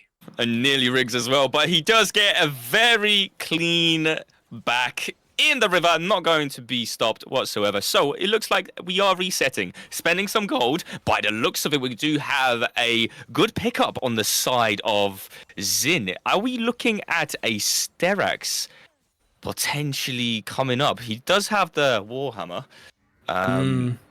So we'll see where he would like to go with this. It's looking like the end game is coming on the side of Arigato. 8 kills. Bought himself a needlessly large rod, which is needlessly to say the last thing that Sentinels want to be dealing with right now. Yeah, that's something that you definitely don't want to see if you are Sentinels right now on an 807. The Baron hits the Rift and transforms it once again. As the Baron, as it now turns into Baron's Rift. That is the same exact, almost same exact draft on this game as the last one. And we also get the same Baron by the looks of it, which will make things a little bit more interesting in terms of can we make some different plays. There's no Braum to interrupt that last Baron play this time round. Instead, we have the rigs on the Nautilus. That was a beautiful ultimate, by the way, in that last team fight. Oh, it was a brilliant ultimate. Like, it saved Gucci from all falling and saved him as well. Saved him. Got himself 4-man, if not 5 knock-up. It was honestly, I am liking what I see from this support player here with his large CC AoE spells right now. Very, very much so. Yeah, so if Sado's actually gonna flash in and try and find Ecanth. Ecanth does get taken to half health, but he's gonna get shielded up by practically everything. As Kato is gonna fall. Death Sentence finds Riggs. Arigato is there, and the teleport is gonna be in. Emperor's Divide is only going to find Dingy, and he will fall, and T-Bear is going to look to fly on in. We're not done yet. As the stun does land. Undying Blaze with the showstopper will manage to get T-Bear's passive down, and he will fall, and Ecan does get that kill. He does, and if they just left it, honestly, at the 1-for-1, but then again, I guess the Zach was not happy with a support pick. He needed that hyper carry. He wanted a little bit more. The thing is, you've got so much damage on the side of Gucci that trading the 1-for-1 making it a 2-for-1 is not exactly a bad thing. But you don't want to do it too many times because it'll screw you up. Not at all, exactly.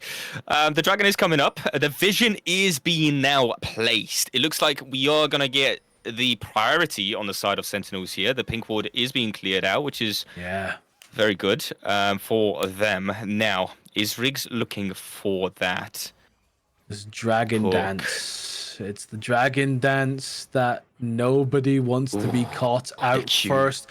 One dread line, one death sentence starts the team fight here. And speaking of, there's the dread line on over to Undying Blaze, but Gucci are going to be falling extremely low. The Emperor's Divide in the middle there. Ecanth is going to get taken quite low. The shutdown onto his ear. It's a triple kill for Ash as she's going to be looking for more. Jack Frost going to be taken down to half HP as the back and forth here.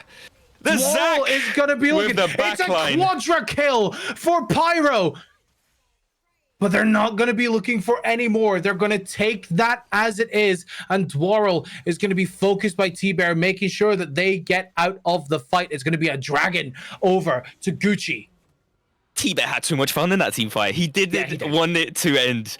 And with that said, we have another dragon. So far, 2-for-2 going over to this time Gucci United. And I'm sure they're going to like a bit of attack speed on this Ashe. And the Zin and the Azir.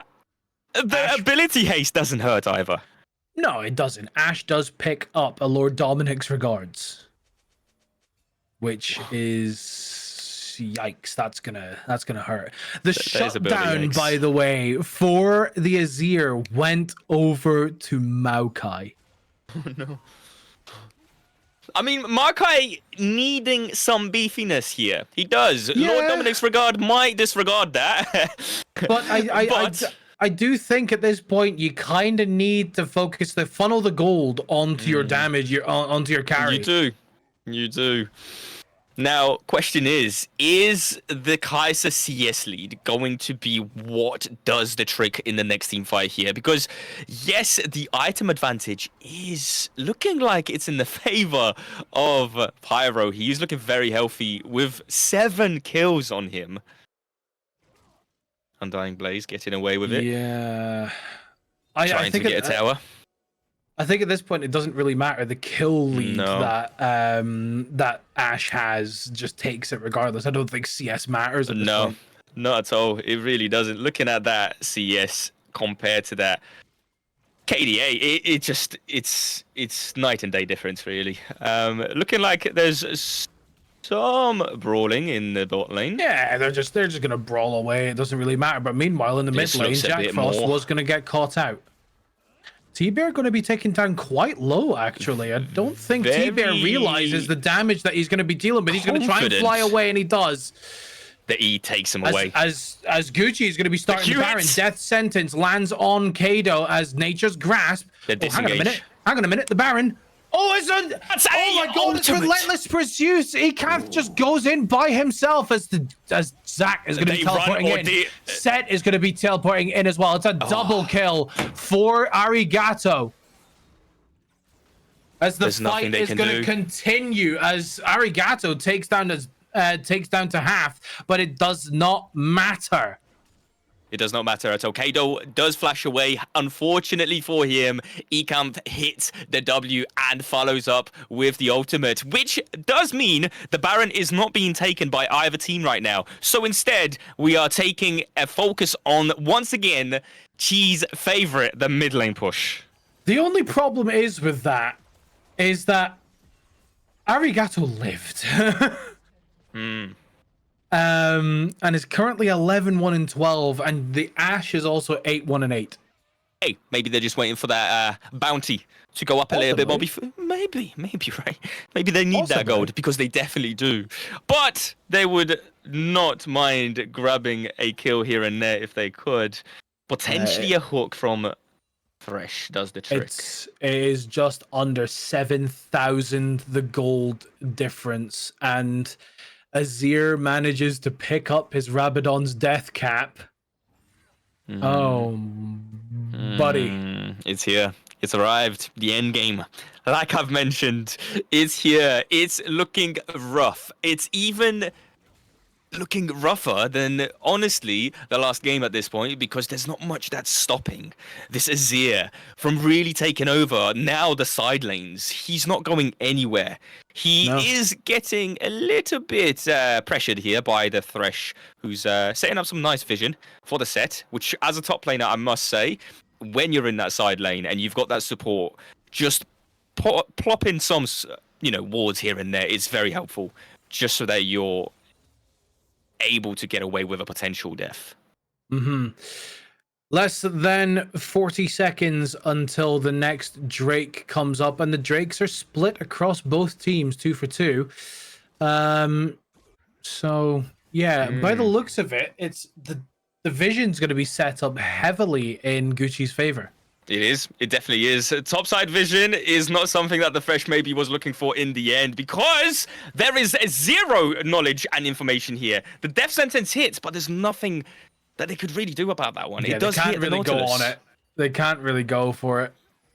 No, not the Nautilus, especially when they have zero Oh information. no, they're to all grouped up back as the them up. enhanced crystallized arrow is going to find a way in. T-Bear is going to go in towards the backline, is going to bounce his way around as everyone is going to find their way. As Riggs and T-Bear, they're going to fall low, but the passive is going to be there There's as the well. ultimate from the as Kai'Sa. Akanth is going to kill both Ashe and the Dodges the Azir. Q. Ecanth. It's going to be a few players left, but Ecanth is in a wrong place. Does he get? No, he doesn't. He will fall. As hang on a minute. Kato is going to be healing up like nothing else, but will fall. It is going to be an ace for Sentinels as they can work to pick up this next Drake.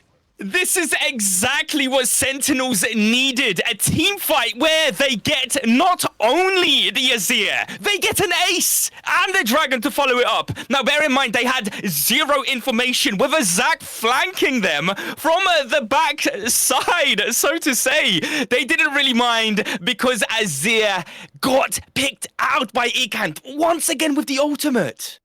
The other thing as well to note is both shutdowns from Azir and Ashe went on to Ecanth. Ooh. So Ecanth is currently working to build something with two needly. Is Ecanth building Rabadons? He's looking at a Rabadons here. That's a interesting play. I can't say it's a common build, but then again, what does a top laner know really in a situation where a Kai'Sa gets a double kill on the most two-fed members of the enemy team like it's nothing? Maybe this Rabadons is exactly what he needs to hit those Ws a little bit more often. It was a really good killer instinct to get in towards the backline and to take out both of them. Death sentence is going to land on Kato, but they can't do anything at this current point in time to proceed on with it. The Baron dance now, as there is a teleport available for both top laners that are currently going to duke it out in the bottom lane. It's looking like he's thinking about Void Seeker. You know, a bit of poke here. That's the only thing I can really think of, which doesn't hurt really when you have a Lux who can potentially finish somebody off with an ult, right?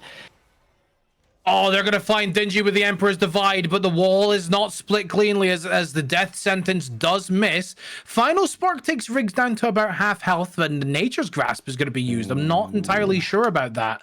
Will find Riggs, but it leaves the rest of the team available as the enhanced crystallized arrow is going to find Bears in the back line as the dredge line will find Dingy and take him low, but doesn't go down. Undying Blaze is in the back line, but will get melted down as Kato is going to be the sacrificial lamb. The one for one, the hook will be taken down as well. It's a double kill for Azir, and Azir is potentially going to be looking for more. It is a triple kill. It is almost a quadra kill, but it's not going to be. It's a quadra kill for the Azir, but Ashe will steal the penta kill, and they could potentially push for the base. That is a Rabadon's diff. Arigato screams over his mic as he takes a quadra kill to take him into a beautiful mid lane push, and most likely taking themselves an inhibitor here. At least an inhibitor, potentially a Nexus Tower as well. It does look like they're going to push onto it. Dingy is up and is going to be the only person available. The Undying Blaze is going to be up in 3 seconds. They're going to push for the end of the game, and they're going to potentially do it. It's 10 seconds until they can. They're going to get the Nexus as well. The Nexus is down to half, and they're going to take the game 2-0. Oh. And just like that with the last team fight once again, where Azir hits just the right 3-man engage with T-Bear in the backline, cleaning up Ecanth, who is the only person who can really stop them from taking this game. They had the wherewithal with 3 members with 10-second death timers to just go for the base, and they managed to do so. And that was that final team fight broke the game. Wow, it was looking so good after the team fight before. It was looking like the morale was once again boosted. They had the team fight they wanted, getting a lot of shutdowns, but it looks like the gold advantage here. The gold advantage was nuts. It was too much to deal with. They had a reset. Even after dying, if anything, Azir was just sent back to base a little bit faster to grab himself the Rabadons. Yeah. Rough. At that point, Azir was just like, oh, I'm dead. More items, thank you. 16-2 and 15 that Azir finished on in that game, which fair enough. He was defended well by his team T-Bear had some incredible flanks, and I did say that. Absolutely. If Zach can, Beautiful flanks. I did say that if Zach can get some good flanks in and just allow Azir with the Emperor's Divide to split off the key members of the group, that it was going to be quite cut and dry. Yes. On that. Yeah. And Gucci take the win. Gucci take it 2-0 in the series as well. Good chi. Love to see it, man. Absolutely smashed it. It is unfortunate for DHS. Back-to-back losing, and unfortunately for them, not able to advance in at least this stage here. The series takes us to an end, and Gucci really upgrading of taking it up a notch, so to say, in the last game here compared to the first one. I mean, as we said in the draft as well, both drafts were very similar in the way that they were for game one. You had the sort of main changes were the Zinzao, the Nautilus, and the Thresh. And the set, actually, but everything else playstyle-wise, it was the same. Playstyle-wise, it was the same as well. I just think on the game, Gucci managed to play it better. Absolutely. It looks like the Zin, he decided Kado is a person that mid laners on the enemy team should fear, because he is a menace here. For your mid laner, you are doing everything this guy would ever need. And let's not take anything away from, of course, Arigato, because moment he gets that bit of support, and that's why he gets that bit of support, because they know that once Arigato gets ahead, he takes over the game. I do think it was a very bad idea giving Arigato that Azir for the second game. It was a question that I've had at the time. It was a question that it was questionable when I saw the bans come through. It was like, target Azir. Because this is the whole thing I talk about is adapting, and I kind of feel like the adaptation didn't work. Like the thing is, you ban out Jinx Melio. You don't technically have to ban out both of them, I feel. No, you have to kind of priority ban the Azir if you suffered against it in game one. And they did. It was something that maybe they thought they could change around, because it was obvious where the advantages came from, at least from the first game. At 17 minutes into the game, I believe the Azir had 5 kills. 3 of those were from the Wukong, right? So we're looking at Makai potentially now sitting in the mid lane, counter ganking and just denying Arigato from taking those kills. But that wasn't the case. Arigato didn't need that support because he was unleashed. And on top of that, it did go so well at some point for Sentinels, right? Because you had that team fight where, Ekanth on the Kai'Sa getting the well-needed kill on the 2 carries, which was a beautiful play, by the way, followed up by the Dragon. It was very well done. I just see in chat Arigato just saying report 80 carry for Stellene Penta though. Yeah. That would have been lovely to see that would have been lovely to see a Penta, but a Penta, can you imagine? Yeah, oh my god, that would have been nuts. On my first casting, yes, please. On your first casting, have a pentakill. Arigato take the series 2-0, which means Sentinels once again on the back foot. So we'll have to do indeed. Smashed it. Yeah, absolutely smashed it. Well played to Gucci Esports, on commiserations to Sentinels. I'll have to bounce back on the next time they play. Thank you very much for watching from myself and from Domain. Which is something I'm looking forward to. Absolutely. Thank you so much for having me. It's been so fun just to be able to do this with the people that I know in the back scenes. Thank you for inviting me. Prey, thank you for coming down. I was looking forward to this all day, and I'm so glad I did this with you. Yeah, had a great time. I hope you guys did as well.